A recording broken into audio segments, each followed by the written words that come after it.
Guys यहाँ पे ना ब्रेकफास्ट हमारे लिए इंक्लूड है और यहाँ पे हनी मस्टर्ड, अगर आप नॉनवेज हो तो नॉनवेज भी मिलेगा। माला तो पहना लेगा और उसके बाद ज़िंदगी भर वो इसको माला से बांध के ही रखेगी भाई। तो इस तरह से बच के रहिए, स्कैम्स होते रहते हैं। गाइस आप लोगों की इन्फॉर्मेशन के लिए हमें इतना फिरना पड़ रहा है ताकि आप लोगों को अंडर बजट वाला प्लान हम बता सके। तो गाइस अपना टाइम आ गया है निकलने का। इस बस में निकलेंगे, पीछे बैग ऊपर लगा दिए अपन। 5 से 10 मिनट में यहाँ से निकलेंगे बस। डाल दिया था तो एक्सीडेंट हो गया। हम चलते हैं गाइस बॉर्डर के पास और यहाँ पे पूरे बिहारी लोग भैया है और चलता है फुल भोजपुरी। हेलो नमस्ते अस्सलाम वालेकुम। तो कैसे हो आप लोग? स्वागत है आप सभी का मेरे इस नई वीडियो में जहाँ हर सफ़र एक कहानी है। तो चलिए शुरू करते हैं आज की कहानी। Let's go.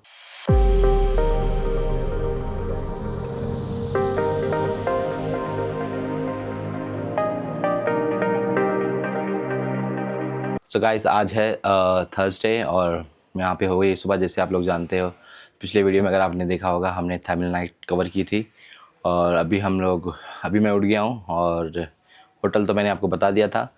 और हमें जो है ना इस होटल में ब्रेकफास्ट इंक्लूड है, तो मैं आपको बता दूंगा कि ब्रेकफास्ट में क्या क्या मिलता है नीचे। और हम लोग आज चेकआउट करने वाले हैं और निकलेंगे इंडिया के लिए। ठीक है, अगर आप लोग इस चैनल पर नए हैं तो प्लीज़ सब्सक्राइब करके रखिए और बेल आइकन भी दबा लीजिए और पसंद आए तो लाइक शेयर और कमेंट भी करिए। अगर कुछ मुझे चेंज करना चाहिए, कुछ अपग्रेड कर सकता हूँ मैं अपने काम में, तो वो भी सजेस्ट करिए आप लोग। तो चलिए नीचे चलते हैं, मैं आप लोगों को बताऊँगा ब्रेकफास्ट में क्या क्या इंक्लूड है यहाँ होटल में। तो गाइस यहाँ पे ना ब्रेकफास्ट हमारे लिए इंक्लूड है और यहाँ पे हनी मस्टर्ड, अगर आप नॉनवेज हो तो नॉनवेज भी मिलेगा। बॉइल्ड एग है और वेज नूडल्स है और यहाँ पे पोटैटोज़ भी है और केक है। यहाँ पे कुछ फ्रूट्स है और टोस्ट। मैंने यहाँ पे 2 एग ले लिया, थोड़े पोटैटोज़ ले लिए और हनी, और यहाँ पे ओट्स है और जूस, चाय, पानी वगैरह सब कुछ अवेलेबल है।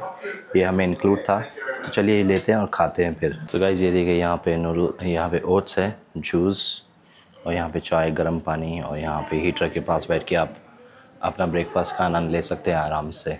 सो गाइस फाइनली हो गई है मॉर्निंग हमारी और यहाँ से हम निकलेंगे अब रक्सौल बॉर्डर के लिए। बस पकड़ेंगे और कुछ इस तरह का माहौल है यहाँ पे सुबह के टाइम। ये होटल का ही गार्डन है और वहाँ पे कैफ़े है।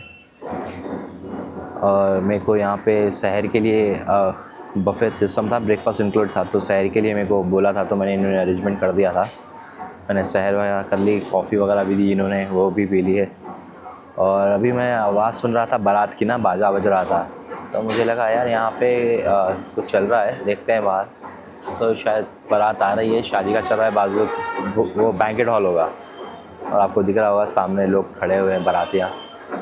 देखते हैं, अगर आते हैं तो उनको देख के निकलते हैं फिर यहाँ से हम लोग। सो गाइस देखिए यहाँ पे नेपाली बारात आ रही है, होटल के सामने ही हमारे जा रही थी। मैंने सोचा चलो रिकॉर्ड ही कर लेते हैं। और यहाँ बारात में भी हिंदी गाने ही बज रहे हैं। माला तो पहना लेगा और उसके बाद ज़िंदगी भर वो इसको माला से बांध के ही रखेगी भाई।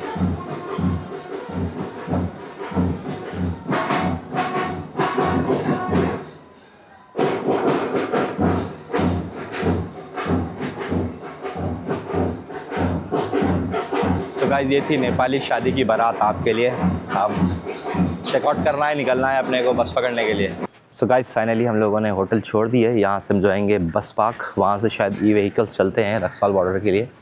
रक्सौल बॉर्डर चलते हैं, उसके बाद फिर वहाँ से देखते हैं कैसे अपन हैदराबाद पहुँचे। गाइस ऐसे ही बस स्टॉप, ऐसे ही रोड है, यहाँ पे क्रॉस करना पड़ेगा सेम इंडिया की तरह ही, बीच में से चलते हुए, क्योंकि पूरा पैक्ड है यहाँ पे ट्रैफिक फ़िलहाल। चलो अपन पहुँच गए क्रॉस करके, यहाँ से लेंगे गाड़ी। तो गाइस हम लोग अभी उतर गए बस से। यहाँ पे से हमको शायद वॉक करना पड़ेगा 850 मीटर्स, क्योंकि बस पार्क के पास में बस नहीं छोड़ेगी और ट्रैफिक बहुत ज़्यादा है ना। तो देखते हैं, जाना तो हमें उस साइड में, ट्रैफिक बहुत ज़्यादा है यहाँ पे। इलेक्शन है ना, इलेक्शन की वजह से सब कुछ बहुत बिजी सा है यहाँ पे। रोड क्रॉस करना पड़ेगा सेम इंडिया की तरह ही। देखो आज बताओ और निकलो। सॉरी नहीं पोखरा नहीं जा रहे, पोखरा नहीं जा रहे। रक्सल बॉर्डर, हाँ वहाँ पे पूछ लेते हैं भाई।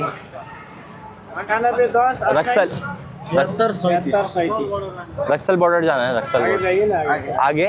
ओके वही यही है, ई व्हीकल का स्टॉप यहाँ पे आगे मिलेगा। देखते हैं, पूछते हैं कितना होगा, क्या होगा, कब निकलेगी गाड़ी, पूछ के निकलते हैं। तो गाइस आप जो है ना ई व्हीकल के स्टॉप पे आओगे ना, यहाँ पे आपको बहुत सारे टैक्सी वाले होते हैं, वो मिसगाइड कर देते हैं, बोलेंगे यहाँ से नहीं जाएगी, कहीं और उतरना, वहाँ से भी दूसरी बस लेना। तो वो थोड़ा सा स्कैम टाइप में करते हैं, वो थोड़ा सा बच के रहना, प्रॉपर इन्फॉर्मेशन ले लेना, क्योंकि यहाँ पे बहुत लोग बहुत कुछ अलग अलग बातें बोलते हैं। कल हमको जाना था झोर वाटर, हमें 3 बसेस बदलनी पड़ी, पर हम जब रिटर्न आ रहे थे ना तो हमें डायरेक्ट हमारे होटल के पास की बस मिल गई और वो सस्ता पड़ा हमको। तो इस तरह से बच के रहिए, स्कैम्स होते रहते हैं। रक्सौल, हाँ काउंटर नंबर 4 पे जाना है, हाँ आगे। Thank you. तो गाइज़ यहाँ पे ना मेन जो बुकिंग्स होती हैं यहाँ पे होती हैं, ठीक है। यहाँ पे आप मालूम करो, प्राइस आपको यहाँ पे बराबर मिलेगा। बीच में बहुत सारे लोग रहेंगे तो लोग पूछते रहते हैं आपको, बीच में जो होता है ना वो बुक कर। नहीं जाना, मेरे को इंडिया जाना है। नहीं सो गाइस अगर आप लोग दिन में आओगे ना यहाँ पे न्यू बस पार्क, अगर आपको रक्सौल बॉर्डर से जाना है तो दिन में तो बसेस नहीं है यहाँ पे। शाम को 6 बजे यहाँ से निकलती है, वो आपको सुबह पहुँचाएगी। और अगर आपको दिन को जाना है ना तो आपको बल्खुवल के एक एरिया रहेगा, वहाँ पे जाना, वहाँ से ई व्हीकल्स चलते हैं, वो आपको रक्सौल बॉर्डर पहुँचा देंगे। 4-4.5 किलोमीटर वहाँ से है शायद, तो जल्दी वो पहुँचा देगी। आप दिन में ही आप वहाँ मतलब आप शाम से पहले, बॉर्डर क्लोज होने से पहले पहुँच जाओगे तो वो क्रॉस कर लेंगे बॉर्डर। अब यहाँ से सोनौली जाओगे तो सोनौली का बहुत लंबा पड़ेगा, तो फिलहाल हम बल्खु जाएंगे। यहाँ से 30 रुपये लगेंगे बस से, वो बस पकड़ के फिर आगे देखते हैं।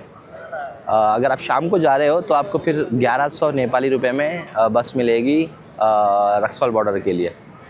और अभी ये देखते हैं हम जो रूट से अब ट्राई कर रहे हैं जाने का, उसका पता करते हैं। गाइस आप लोगों की इन्फॉर्मेशन के लिए हमें इतना फिरना पड़ रहा है ताकि आप लोगों को अंडर बजट वाला प्लान हम बता सके, तो इसके लिए तो एक लाइक बनता है ना, और एक छोटा कमेंट भी कर देना, क्योंकि देखो यहाँ पे हम इतनी दूर आए, बैग लेके फिर रहे हैं, फिर यहाँ से जाना पड़ेगा कहीं और, क्योंकि हम अंडर ट्रैवल बजट करना चाह रहे हैं ताकि आप लोगों को इन्फॉर्मेशन मिलती रहे, और कभी आप लोग अंडर बजट ट्रैवल करने आओ तो आपके पास इन्फॉर्मेशन पूरी रहेगी।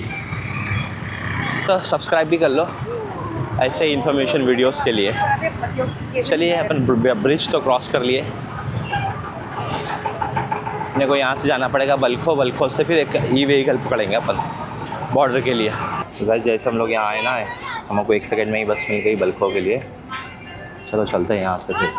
सो गाइस हम लोग उतर गए क्या है ये बल्खो में। जैसे ही उतरे ना बस से, वहाँ पे लोग वो टिकट वाले थे बैठे हुए, वो बोल रहे थे अभी बसेस नहीं है, आपको यहाँ से बिरगंज जाना पड़ेगा, फिर वहाँ से फिर बॉर्डर क्रॉस करवाएंगे। अब पैसे तो नहीं मांग रहे थे 850, बट उसके सामने आप मेरे पीछे देख रहे होगे ना, टिकट काउंटर है, यहाँ से डायरेक्ट रक्सौल की मिल जाती है गाड़ी, तो वो भी 850 ही मांग रहे हैं। और बस आने के लिए, वो गाड़ी आने के लिए शायद 1-1.5-2 घंटे लगेंगे, तो फिर आती है, आते ही फिर हम लोग निकलेंगे। 850 नेपाली बोले तो इंडिया के हो गए 550 रुपये शायद, तो वो पकड़ के फिर निकलेंगे अपन रक्सौल बॉर्डर के लिए। फ़िलहाल तो वेट करना पड़ेगा अपने को। हम ये चाह रहे हैं कि भाई रात होने से पहले बॉर्डर क्रॉस कर ले, ताकि हमको फिर बॉर्डर में अंदर ना रहना पड़े। तो गाइस चलते चलते ना यहाँ टर्निंग पे एक और बड़ा स्टॉप मिला मेरे को, वहाँ पे भी बस अवेलेबल है, वो पकड़ के निकलते हैं अपन। वो भी सेम प्राइस ही है, थोड़ा आसपास देखेंगे ना तो आपको बहुत सारे मिल जाएंगे काउंटर्स वगैरह आपको। जो हम लोग पीछे पूछे थे ना, वहाँ पे 2 घंटे बोला है उसने, बट यहाँ आगे अभी अवेलेबल है, तो वो पकड़ के निकल जाएंगे हम यहाँ से। हम बस चाह रहे हैं कि बॉर्डर आज बंद होने से पहले क्रॉस कर ले इंडिया का, तो बेटर रहेगा। सो गाइस अपने को बस मिल गई, अभी निकल जाएगी ये। मनमोहन और एक और नाम लिखना है कि एक चल जाएगा? 2 लोग हैं, एक अहमद।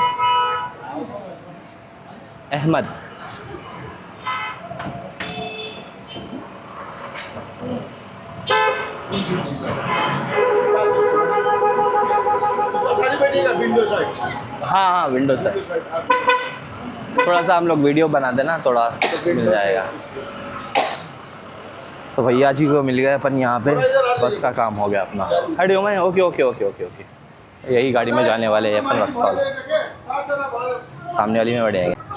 तो गाइस अपना टाइम आ गया है निकलने का, इस बस में निकलेंगे। पीछे बैग ऊपर लगा दिए अपन, 5 से 10 मिनट में यहाँ से निकलेंगे बस। तो गाइस ये है हमारी बस जो लेके जाएगी अपने को, ई व्हीकल। इसके अपने को लगे 850 नेपाली, तो शायद 550 कुछ होते हैं इंडिया के, हाँ 525 शायद। तो चलो निकलते हैं यहाँ से, बॉर्डर क्रॉस करेंगे। यहाँ से शायद मेरे को लगेंगे यहाँ से कुछ 4 घंटे लगेंगे शायद, मे बी। और बॉर्डर क्रॉस करते ही फिर अपन फ्री हो जाएंगे। यहाँ पे ना थोड़ा सा सब बिज़ी है क्योंकि इलेक्शंस है यहाँ पे, तो वजह से भी गाड़ियाँ कम चल रही हैं बोल रहे हैं लोग। ये है ई व्हीकल, जैसे मेरे पास टाटा सोमो रहता है ना, वैसे ही टाटा सोमो टाइप की ही गाड़ियाँ हैं। तो गाइस अभी अपन रुके यहाँ पे छोटा ब्रेक के लिए, शायद चार्जिंग करेगा वो। और अगर कुछ व्यू है यहाँ पे भाई, मेरे ख्याल से ना 120-124 किलोमीटर का रास्ता है यहाँ से, बट वो पहाड़ी रास्ता होने की वजह से ना घूम घूम के आ रहे हैं, इसलिए बहुत टाइम लग रहा है। अगर हम इंडिया में होते तो इसको शायद 2 घंटे से 2.5 घंटे में कवर कर सकते हैं, बट पहाड़ी रास्ता होने से ना बहुत लंबा रास्ता लग रहा है उसको, तो घूम के ही जा रहे हैं। एक रास्ते को डबल और तेज़ नहीं चला सकते ना पहाड़ों में, तो इसीलिए भी शायद टाइम ज़्यादा लग रहा है। और थोड़ा फॉगी वेदर है यहाँ पे। डाल दिया था, गाड़ी एक्सीडेंट हो गया, लॉरी पलट गई पूरी। गाइस हम लोग आ गए बॉर्डर के पास में, यहाँ से 2 किलोमीटर होगा आई थिंक। भैया इतनी दूर से लाए, पहाड़ों में से चला के यहाँ पे छोड़े, अब फिर यहाँ से तुरंत वापस जाने वाले हैं काठमांडू। और रास्ता बहुत ऑफ है यार, पहाड़ों का थोड़ा मुश्किल है ड्राइविंग, तो देखो ऐसा करना पड़ता है ड्राइविंग वालों के लिए, बहुत टफ हो जाता। चलो हम पहुँचेंगे शायद 5 से 6 मिनट में बॉर्डर पे। तो फाइनली गाइस यहाँ पे करना पड़ेगा लास्ट स्टॉप। ऐसे लग नहीं रहा है, आसपास का माहौल देख के हम नेपाल में, ऐसे लग रहा है इंडिया में ही आ गए। अब पूरा माहौल पूरा इंडिया का ही है, देखिए मतलब। सो गाइस हमें छोड़ा है 5 किलोमीटर पहले गाड़ी वाले ने, पता नहीं शायद यहीं तक छोड़ता है या नहीं छोड़ता, I don't know. Anyways check out करते हैं यहाँ से। अब यहाँ से कितने लगेंगे देखते हैं 5 किलोमीटर बॉर्डर पे पहुँचने के लिए। अभी लग तो रहा है अपन इंडिया में ही आ गए, ऐसा लग नहीं रहा है कि नेपाल में ही है। सो गाइस यहाँ से अपने को ऑटो ले जाएगा रक्सौल बॉर्डर के पास तक। यहाँ से नेपाली 30 रुपये ले रहे हैं ऑटो वाले, 5 किलोमीटर के लिए 30 रुपये ठीक है, सस्ता ही है। हम चलते हैं गाइस बॉर्डर के पास, और यहाँ पे पूरे बिहारी लोग भैया है, और चलता है फुल भोजपुरी वाले भैया पूरे बच्चे हुए हैं। लग ही रहा है हम लोग पटना पर है। चलो हमें दिख रहा है यहाँ से इंडिया का फ्लैग। और गाइस अभी टाइम आ गया है नेपाल को अलविदा कहने का, और फिर कभी होगा तो हम आएंगे नेपाल दोबारा घूमने के लिए। So love Nepal. अच्छा एक्सपीरियंस था नेपाल घूमने का, आई लव यू नेपाल। सो घूमने का एक्सपीरियंस जो है ना नेपाल में बहुत अच्छा रहा। I love Nepal and Nepali people बहुत अच्छे थे। थैंक यू सो मच आप लोगों का जिसने सपोर्ट किया है, जिसने सपोर्ट किया। अगर आप लोग ये वीडियो देख रहे हैं तो थैंक यू सो मच। मिलेंगे फिर कभी हम नेपाल आएंगे तो चलिए गाइज़ इस वीडियो को हम रखते हैं यहीं तक। हम मिलेंगे आपको दोबारा कोई अगली ट्रैवल सीरीज़ में। तब तक के लिए ट्रैवल चीप, ट्रैवल स्मार्ट। जय हिंद।